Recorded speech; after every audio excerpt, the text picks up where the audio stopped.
My name is Bo Kilgore, and this is the Battle Tested Podcast.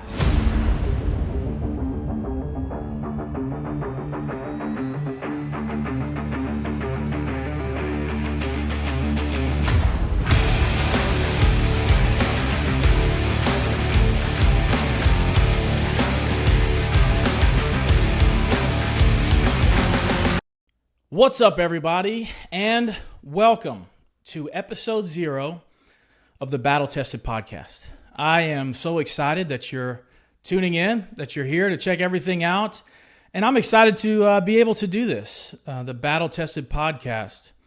Episode 0, the reason it's called episode 0 is because it's not really going to be tied to any series of episodes that I'm wanting to put out here, but it's an opportunity for me just to kind of introduce the whole concept of what Battle Tested is, what this is all about, and just kind of tell you my story and tell you the journey that led me to even starting this endeavor. So I do want to tell you about Battle Tested, but I think to do that I have to tell you a little bit about myself. So my name is Bo Kilgore. Bo, that's a nickname. I don't know where it came from. People have called me Bo my entire life. I'm actually James the third. So with 3 James running around, I think it was just easier to distinguish us by giving us all nicknames. Of course, my dad is Jim. You know what? He was Jimbo for a while. Everybody called him Jimbo. And then whenever I was born, they must have just dropped the Bo, giving it to me, because now everybody just calls him Jim. But I'm Bo Kilgore. I am 34 years old at the time that we are recording episode 0. 34. I'm married to an incredible woman, a beautiful woman, answer to prayers, just an angel. Her name is Lauren. And I have 3 children. I have Scarlett, my oldest. She is 9 years old. I have another daughter named Imogene, who will be 3 in just a few weeks. And she's amazing and full of energy. And I have a son. My son just turned 1 last month, and he is Ira John Kilgore, and I'm just a blessed man. I'm so thankful for my family, for my amazing wife. I serve as an executive pastor at Life Church in the Houston area, and my story of even how I came to become a pastor, there's a lot of ups and downs, and I'll share some of that with you today. But what led me to start this podcast, this battle-tested podcast, is I think that if you were to look at my life right now, if you were to look at where I'm at in my career, in ministry, if you were to look at my family and my beautiful, amazing wife and my amazing kids, I am definitely blessed. I think if you looked at my life, you would say, yeah, this guy, he's a blessed man. It looks like he's got a good thing going on with his job. It looks like he's got a good thing going on with his family. And I want to just share with you more about the story and the journey about how I got to where I'm at. Because my life wasn't always blessed like this. My life wasn't always full of the joy and peace and fulfillment that I now experience. There was a long period of my life where there was a lot of hopelessness. There was a lot of despair. There was a lot of anger and resentment.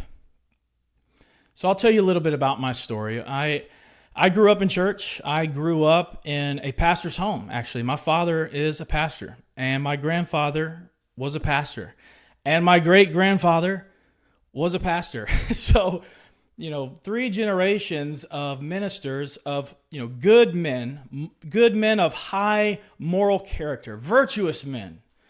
And then comes Bo Kilgore. And what does Bo Kilgore decide to do with his life? I joined the Marine Corps, baby. That's right. Hoorah. The best of the best, the few, the proud. So a line of preachers, and then here comes Knucklehead Bo to kind of mess all that up. But, I think as a young man, I just had I had something inside of me where I wanted to prove myself. I had this desire inside of me to do something difficult. I had something inside of me that was just calling and kind of bubbling to the surface of making my own way, charting my own course, and really trying to figure out who I was in my own identity, separate from that of my father, separate from that of my grandfather. I'm very thankful for, the way that I was raised. I'm very thankful for my family. It's never been the case where I, was at odds with my family. I had an amazing relationship with my parents. I had an amazing relationship just with my siblings, with my family, and even, growing up, had a lot of friends, but there was still something inside of me that kind of set me out on my own adventure. And the truth is, I think that God, he puts that in every man. I think every man, God has created us to be that kind of ambitious individual that wants to conquer and overcome difficult things or engage with obstacles and kind of rule over them or subdue them or test ourselves by doing difficult things. I think that's just part of being a man. But there were some other things that creeped in outside of this desire that I feel like God just creates innately in every man. There are some other things that creeped into my heart and my mind and just into my character, and it was selfishness. And it was pride, and it was arrogance, just like any teenage boy is going to have. I had those things. I had some arrogance about me. My father is a very wise man. My mother, she's a very wise woman. I didn't really listen to their advice as a young man. There were a lot of people around me, wise people that had proven themselves to be reliable and trustworthy and high moral character as well, good people. And I decided that I knew better than all of them. And so when I was 19 years old, I enlisted in the Marine Corps. So that would have been 2008. I graduated high school 2007. I tried college out for a little bit to appease my parents. And I don't even think I finished the semester. I dropped out. I enlisted. And I came home one night and I told my parents, hey, I'm leaving in 2 weeks for MCRD San Diego. I'm headed out to become a Marine. And of course, there were tears and there was sadness. But that was kind of the beginning of me charting my own course. Now, this is the part of my story where I think a lot of people are going to be able to relate to me. I think that a lot of the men, if you're watching right now, you can probably relate to an experience like this, where as a young man you made a lot of poor decisions. As a young man, you made some unwise decisions, and maybe you feel like you're still paying or dealing with the consequences of those decisions. I'm 34 today, and I can tell you that some of the choices and decisions that I made when I was a 21-year-old young man, I'm still dealing with the consequences of bad decisions. And so I joined the Marine Corps, and, my experience was great. I really am thankful for my time in the service. I'm thankful for the friends that I made. I'm thankful for some of the experiences that I had that helped develop me and give me some really good leadership experience. I'm thankful for the moments where it helped me learn what it meant to take personal responsibility, and there was a lot of good that came of it.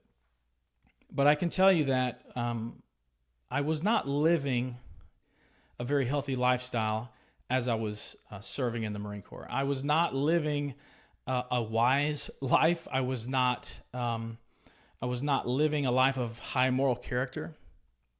In fact, the lifestyle that I was living was more of I'm going to do whatever I want. I'm going to do whatever feels good. It was very impulsive. It was very inconsistent. And I started developing these very unhealthy habits.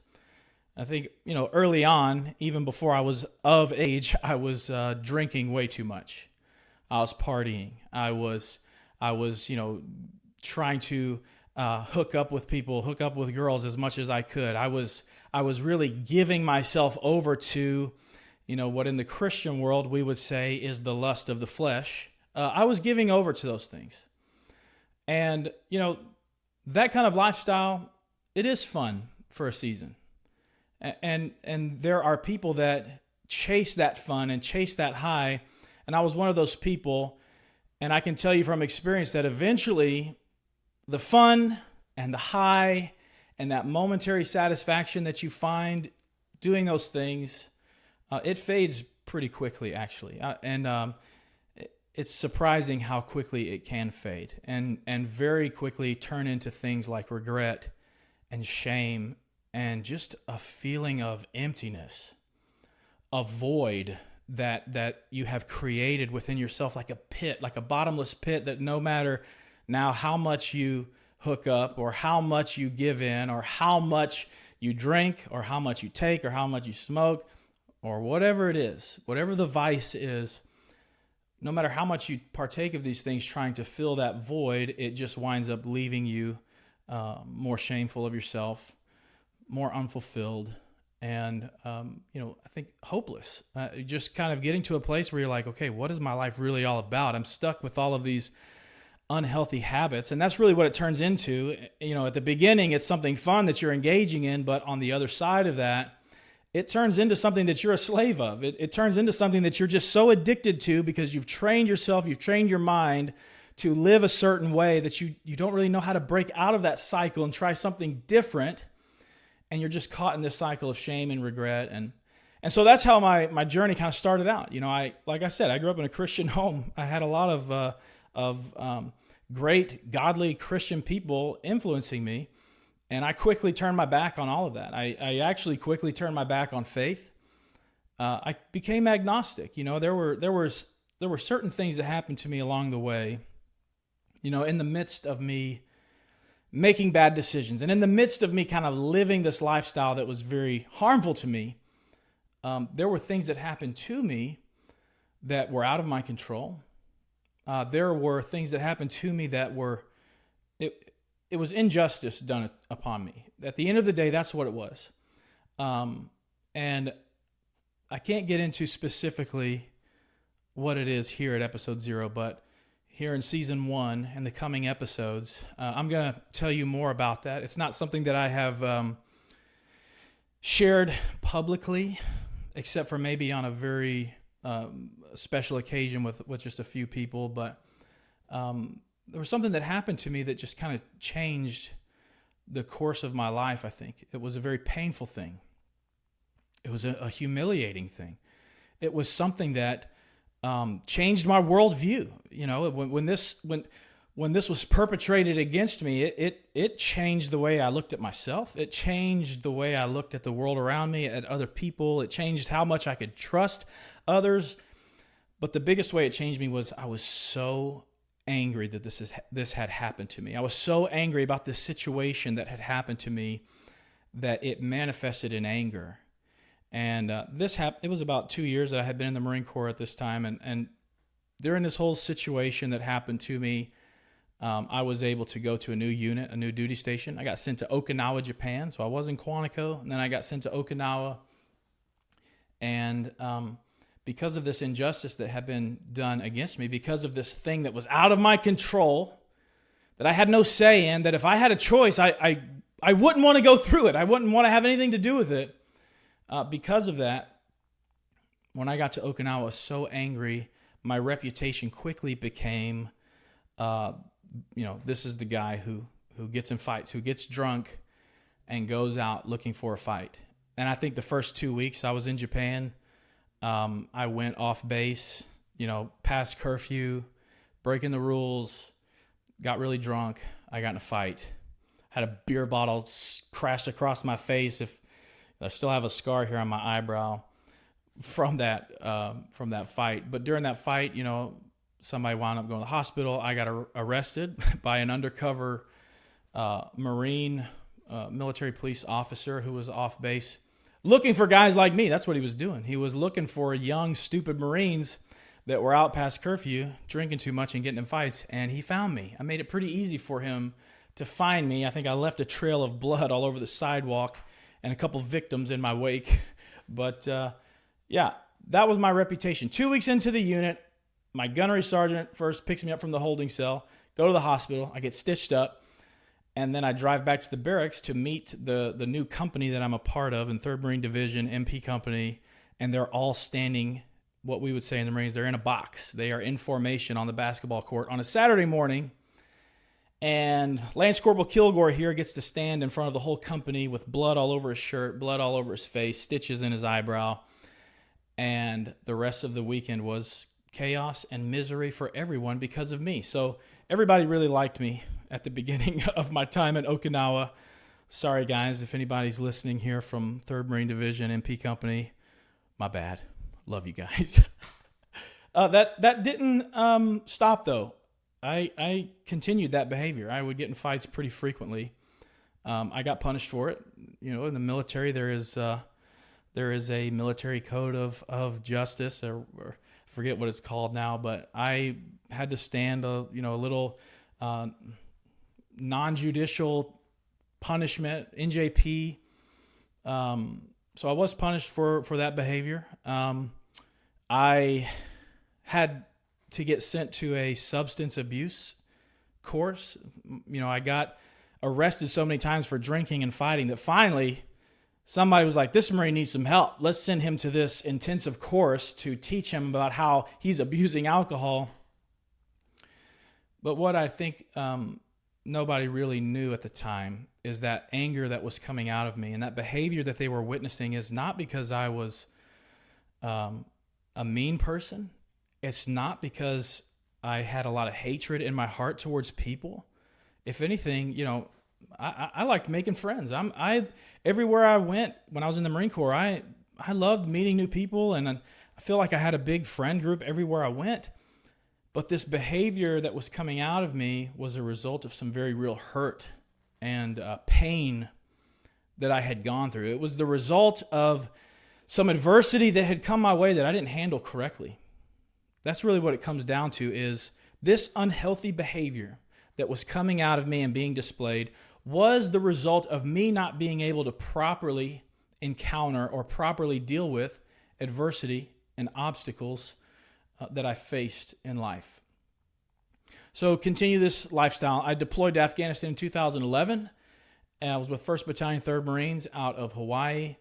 And when I came home, I was still just in this mindset of anger, violence, substance abuse, a lot of drinking, a lot of impulsive decisions. And it just kind of spiraled from there. I got out of the Marine Corps in 2013. I was married. And when I became a civilian again, I had no plan. I had no dreams or aspirations. I was just kind of floating, coasting through life. I had no purpose. Whatever purpose I felt that I had as a Marine was gone now. I'm back in the real world.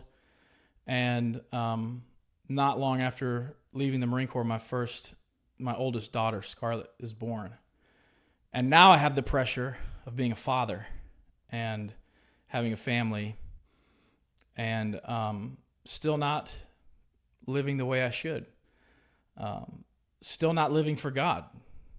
You know, I told you, whatever faith I had growing up, I'd abandoned that. I had just adopted this agnostic view that if God is real, he certainly doesn't care about me.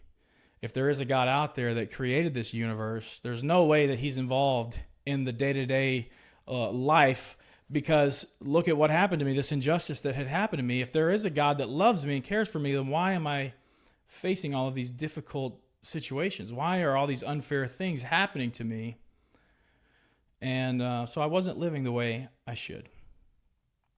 I would say that even if you're not a Christian, even if you're not a person of faith, that you could look at my life at that time and say, yeah, this guy, he's not really living a good quality life. He doesn't really have high moral character. He doesn't really have a purpose, or he doesn't really have anything going for him.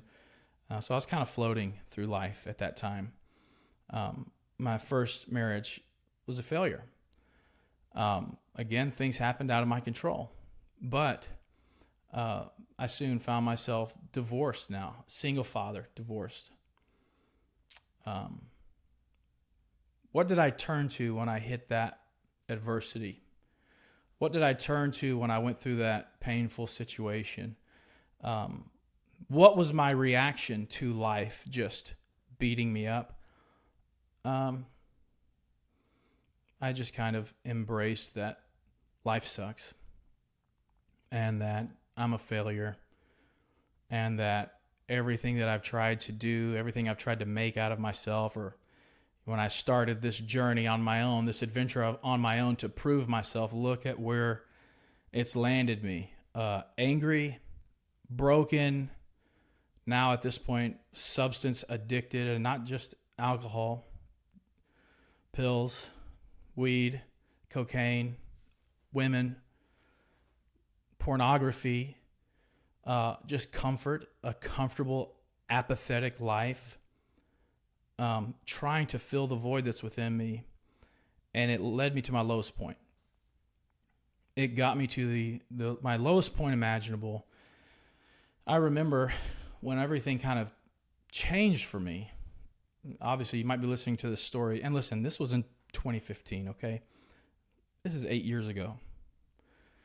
So how in these 8 years since I was at my lowest point, how have I come to, living this life that I'm living now, that's full of purpose and fulfillment, full of God's blessings, and I'm married to an incredible woman. I have an amazing wife, an amazing family.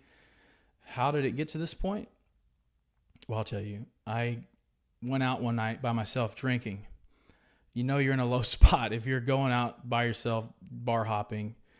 I wasn't going out with my friends, wasn't going to a party. I was just trying to fill the emptiness inside of me with the only thing that I had known because of the way I was living. I got blackout drunk. I was on my Harley, no helmet. I don't know how I got home. I'll be honest with you. When I think back, I have like glimpses of me riding home. I should have been a stain on the highway. I'm lucky I didn't kill myself. I'm lucky I didn't kill somebody else. Don't know how I got home, but I woke up that next morning. I was laying in my bed. I was still hungover. And I remember that morning feeling like somebody had placed about 200 pounds on my chest. Just this pressure, swelled up inside of me, in my chest. An anxiety, just the onset of panic and despair and hopelessness. And I laid there thinking, what the expletive am I doing with my life? I was feeling the weight of my shame. I was feeling the weight of all my mistakes. I was feeling the weight of all my bad choices, and I was weeping. I was thinking about my daughter and the failure of a father that I was going to be to her because of this terrible, disgusting life that I was living with no purpose, with no hope, with no discipline, with no goals. I wasn't building a life for me. I wasn't building a life for her. And I felt a lot of shame in that moment. And it was in that moment that I decided I was going to go into my closet. I was going to get my 45. I was going to hold it up to my head and blow my brains out. I was so sick of living. I was full of anxiety, full of depression and shame, like I already mentioned. There was just so much negativity in me. There was so much pain in me that looking back, I know it was because of not facing adversity in my life the right way. Everything I was experiencing in that moment, all the shame and pain and all of that, I was experiencing it because those moments throughout my young adult life, when I was faced with challenges and I was faced with adversity and I was faced with difficult decisions, or when I was faced with opportunity to be the person I needed to be, I failed. I made the wrong decisions. I didn't handle those moments the right way. Now I'm dealing with the consequences. So I'm there. I'm trying to work up the courage to get out of bed and just end it. And there's something that called to me in that moment. Now, it had been almost a decade that I had had anything to do with God, that I had even acknowledged Him in any way. But there was something calling to me in that moment that was telling me, you know what? If you are going to do this, what you're about to do, if you are going to get up right now and get that gun and do the thing that you're saying you're going to do, maybe you should just ask God for forgiveness. If there is a God, you should ask Him for forgiveness for everything you've done and what you're about to do. And like I said, at this moment, I was feeling the pressure. Physically, I could feel it. And maybe some of you have been there too, where you just feel it physically resting on you, crushing you. And I'm weeping already. And I tried to piece together a prayer.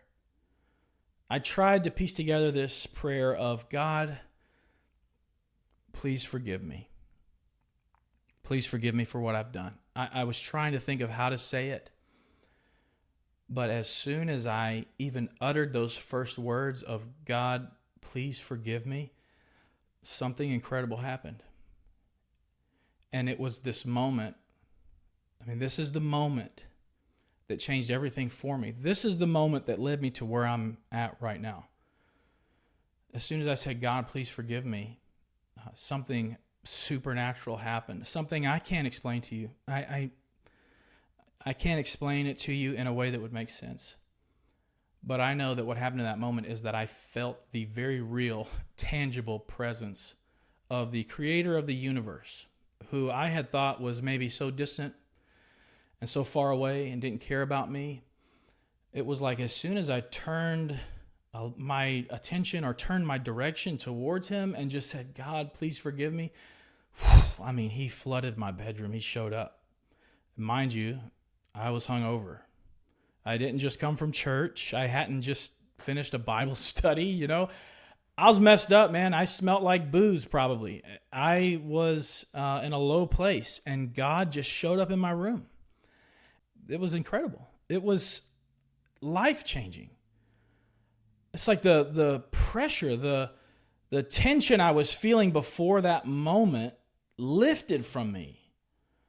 All of that anxiety and despair and depression and anger that I had been carrying for years lifted off of me. And in this moment where I'm encountering God, like I said, I can't explain it. Doesn't make sense. All of a sudden, I'm feeling hope. I'm feeling joy. I'm feeling resolve. I had this encounter with God, and what I felt inside of me now was like a fire. I can't, it's not like I heard an audible voice or anything like that. But what I can tell you in that moment, what I felt like God was speaking to me was, it's okay. I'm going to help you from now on. I'm going to help you put your life back together. I'm going to help redeem you and fulfill the purpose that I created you to fulfill. You're not too far gone. You haven't messed up too much. But I'm going to help you and I'm going to walk with you. And it gave me this fire to go on a new journey. I had been living this destructive life for almost a decade. And now God had just kind of interrupted me and saved me and put a fire within me to go on a new direction. And I left that moment, and guess what? I still had issues, still had problems. I still had addictions, still had unhealthy relationships, still had bad habits. But I was on a new direction now to overcome those things, to defeat those things, to undo the unhealthy habits, to learn how to live a wise lifestyle, to learn how to make the right decisions under pressure.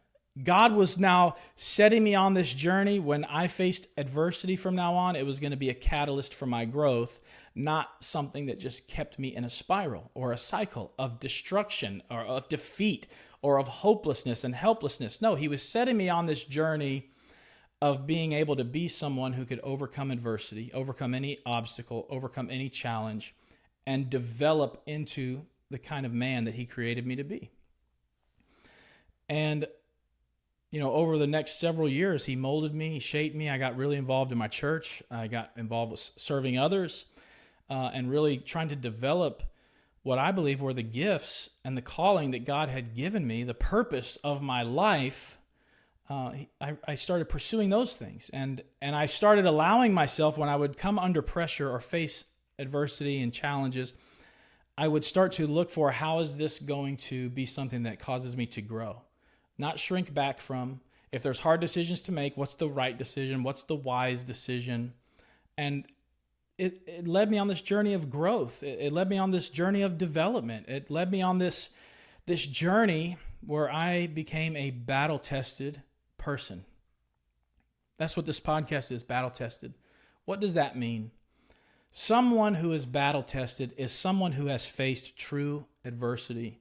someone who has faced danger, someone who has faced a difficult challenge, a difficult obstacle, and a battle-tested person has come through the other side of those things, and they're victorious. They are proven.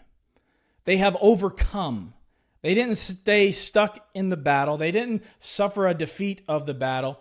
They're battle-tested. They're victorious on the other side of the battle. They're stronger because of the battle. Battle-tested people look at adversity as an opportunity for growth. And I'm thankful that now God has brought me to this point. God has helped instill some things within me and grow some things within me where I can say, I'm a battle-tested person. I've faced some mess.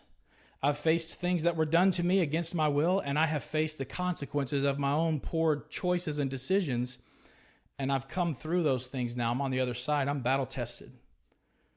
And that's what I want to help others with. I want to bring you into my story. I want to bring you into the story of others, and I want to help you get to this point. I want to help you develop these things maybe that are still lying dormant inside of you. Maybe there's some things that just haven't awakened yet within you. I want to help wake up that inner warrior that looks at life's adversity and looks at life's challenges and obstacles and says, you know what? Good. This is just an opportunity for me to show who I am. This is just an opportunity for me to grow. This is an opportunity for me to learn something, instead of facing those moments and kind of adopting this victim mentality that's so common nowadays in our culture of, well, it's their fault, it's his fault, it's her fault, it's the government's fault, it's that institution's fault, poor pitiful me. No, we don't want to live with a victim mentality. If we're battle tested, we look at these challenges and we look at these things that may be out of our control, and we say, good, this is an opportunity for me to be tested. This is an opportunity for me to prove myself. That's what battle tested is all about. Here's the concept. Of course, you see in our logo, there's an axe and there's a hammer. One is a weapon and one is a tool. What does that mean? If you look in the Bible, there's a story about a man named Nehemiah. If you look in Nehemiah chapter 4, you'll see this story. Nehemiah is rallying the people of Israel back in Jerusalem to rebuild the wall around the city that had been destroyed when Babylon conquered and Israel was in exile. Now they're coming back. Now they're able to come back to their homeland, and Nehemiah is kind of leading the effort to rebuild the walls of the city so that the people of Israel could live within the city again. They keep getting attacked. They keep getting attacked by these different armies, these enemies that have come against them. And so Nehemiah rallies the people. Somewhere in chapter 4, he says something like, hey, don't fear the enemy, but trust in God. Fight for your families. Fight for your sons and your daughters. Fight for your wives. Fight for your city. And he gives the command then that everyone who's working on building the wall, you're going to carry a tool and you're going to carry a weapon. You're going to have both. And whenever the fight comes, whenever the enemy comes, you're going to go from building to fighting. You're going to do both. You can't just be focused on the building, because as you're building, the enemy's going to have the opportunity to attack you and destroy your progress, or come in and destroy the things that you've done, or distract you from your work. And if you're just focused on fighting, you're not going to be able to fulfill the thing that we're here to do. That's the picture of life, okay? Each and every one of us, we have a purpose that we were created for, something that you are destined for. And it's not in your vocation necessarily. It might be tied to your vocation. It's not in how much money you have or anything like that. It's really just tied to who you are, the kind of person that you are, the character that you have, the values that you have, the virtue that you display, your impact in the world around you that goes beyond what your job is who you are as a person. We are all born with a purpose to become what God has called us to become. And so if you're building towards that life, you better have a weapon also. With your hammer, you better have an axe, because you're going to be building the life that God's called you to build, and you're going to have to fight off the attacks of the enemy at the same time. And so I want to help you get there. I want to help you become a battle-tested person. I want to share with you my journey. I want to share with you the heartaches that I've had, the pain that I've had, the disappointment that I've had, my failures, how much of an idiot I was. I want to bring you into that, and I want to show you how along the way I've developed a new way of thinking, a new way of living, a new way of operating, a new way of dealing with those things that has turned me into a battle-tested person that is able to live a life of purpose, of growth, of influence, able to live a life of fulfillment and joy and happiness. And, I fully feel like I'm stepping into that call of God to be the man He's created me to be, and be the husband He's created me to be, and be the father that He has created me to be. And it goes beyond even my role as a pastor. This podcast, it's not, I would even be hesitant to label it a Christian podcast, because I think the things I'm going to talk about are for everybody. If you're just living in a life of hopelessness or despair, or the same old cycles where you feel like, man, I'm just stuck. How can I ever get out of this life that I'm living into something better and more meaningful? I want to take you on that journey. What I want to do is introduce you to other people, and we have some amazing guests lined up already for season 1, experts in their field, doctors, leaders, people who lead thousands of people. And you're going to hear some incredible stories of how some very successful people overcame the adversity in their life. And we're going to be able to learn from that. You're going to be inspired by that. I don't want to just inspire you, though. I want to give you some practical tools. I want to give you some things that you can put in your toolkit, and when you face adversity, take that out and be able to apply it to your life. But at the end of the day, the thing that I want to do the most is just help you live to your full potential. If anything good comes of this podcast, even if it's just for the one person out there that might be struggling, I want to help you see the potential that God put inside of you, and I want to help you chart a course to get there. I want to help you chart a course for growth, for development, for some tenacity, to just tackle life, tackle goals, set goals and create pathways to achieve them, and start living the life that you were destined to live. And so I hope that you will join me on this journey, this battle-tested podcast. I hope that you'll subscribe to our YouTube channel, follow us on Instagram. We have a Patreon as well. If you want to go to, all the links to these things will be in the description below. But if you want to support us, if you want to follow us, if you want to be in touch with all the different things that we're doing, the different people we're talking to, and some of the resources that I want to give you on how you can start applying some of these things to your life, I'm just inviting you to go on this journey with me, where we really learn and embrace what it means to be battle-tested. So keep fighting, keep building, and I'll see you next time on the Battle Tested Podcast.